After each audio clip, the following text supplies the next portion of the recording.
It's your boy J.E. the Anointed Barber, baby. And I got a real special video today. A tribute to the one and only Kobe, the one and only Mamba, the best to ever touch the hardwood, my favorite player of all time. This video, this tribute, is in recognition of his last game, due to his retirement. When he played the Utah Jazz, he scored 60 points. So, in recognition of him, in tribute to him, I'm calling this fade the 60-ball fade. You heard it here first. It's not out there. Nobody else has said anything like this to that caliber or anything like that. So, my tribute to you, Kobe, number 8, number 10 USA, number 24. Rest in peace. And we'll never forget them 60 points. The last buckets you made of your career. 60-ball fade. Let's go. We are here to celebrate greatness. Ladies and gentlemen, number 24, Kobe Bryant. What's happening? Thank you. Appreciate it. How's everybody doing? Doing good? When I retired from the game, I sat there asking kind of all the wrong questions. What's the biggest industry I can get into? And it's all the wrong stuff. And you got to sit there and ask yourself, okay, what am I truly passionate about? What do I enjoy doing? And when you feel that way, you feel like you have never worked a day in your life. It's the most fun thing in the world. You get up in the morning excited about what you're doing. And you got to be really honest with yourself about it. If you wake up in the morning and you're dreading going to work, dude, do something else. Right. Do something else. And those are hard decisions to make. But when you make those decisions, it's a very liberating experience. And you find out that the rewards will come. I think the best way to prove your value is to work, is to learn, is to absorb, to be a sponge. But you always want to outwork your potential. As hard as you believe you can work harder than that. And that's what I tried to do when I first came in the league. But basketball is such a direct competition sport. And me coming in at 17, I hated when my teammates would say, I get hit with an elbow, right? Shaq would hit me with an elbow in practice. And Nick Van Exel would come up and say, "Are you okay?" I'm like, what? Are you okay? What the hell's wrong with you? So I always had that extra chip on my shoulder. So every day in practice for me was really trying to annihilate everybody that I was playing against. Because I wanted to prove you don't need to babysit me. I'm fine, And so it's always that competitive nature, the work ethic, and curiosity. Because I asked a lot of questions. Playing with Bryant Scott, I asked him a lot of questions. Eddie Jones, who was great at chasing guards off the screens, and I didn't understand how to do that. I would sit with him before practice, after practice. Magic, all the Laker greats, I would always sit down and just ask them questions about certain games that I studied growing up. What actually happened there? What did you feel there and why?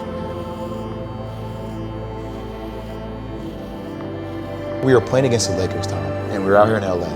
So the game was at 7. I was like, you know what? I'm gonna come to the Staples Center because we're playing. This is when the Lakers had Kobe and Shaq. Okay, this is like the championship Lakers. So I'm gonna get there at 3 o'clock, and I want to make sure I make 400 made shots before I go back into the room, and then I sit in the sauna and I get ready for the game. So, get in the car, get to the gym, get there, and as I'm walking onto the court, who do I see? I see Kobe Bryant, already working out. So once I set my foot across that line, I started working out. And so I worked out for a good hour and a half. And when I came off, after I was done, I sat down, and of course I still heard the ball bouncing. I looked down, I'm like, this guy's still working out. He was working out for it looks like he was in a dead sweat when I got here. And he's still going. And it's not like his moves are nonchalant or lazy. He's doing game moves.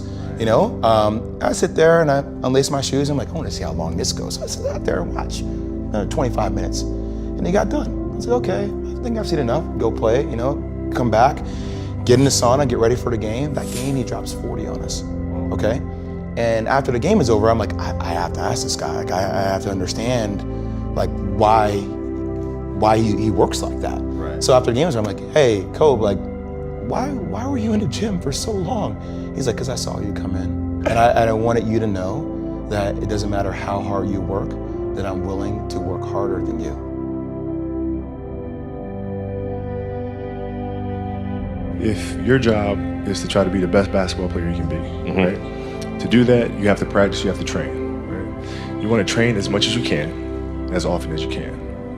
So if you get up at 10 in the morning, train at 11, right? 12, say 12, train at 12, train for 2 hours, 12 to 2. You have to let your body recover. So you eat, recover, whatever. You get back out, you train, start training again at 6.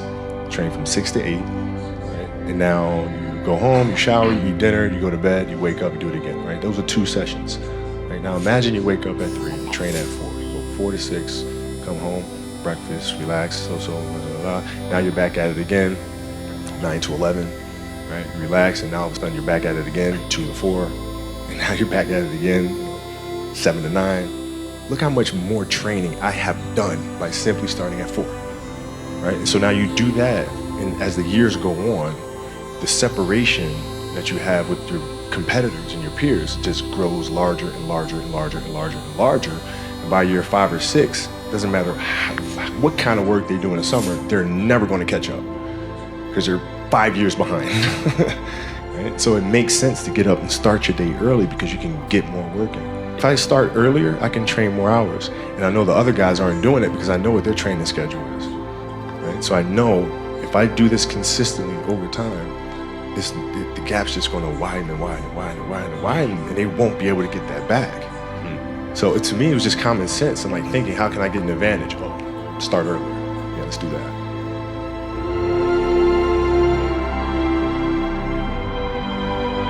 How do you develop that, or where do you learn that from? Well, I think it's just a matter of what's important to you. What's important to you for whatever reason.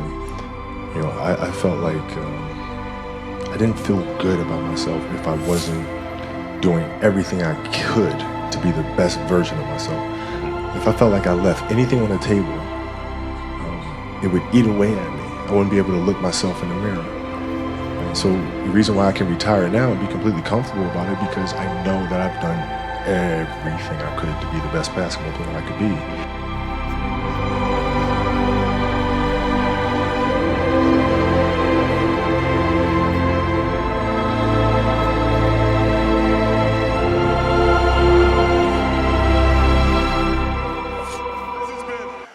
Absolutely beautiful, you guys. I can't believe it's come to an end. You guys will always be in my heart, and I sincerely appreciate it. No words can describe how I feel about you guys. And thank you from the bottom of my heart. God, I love you guys. And I love you guys. And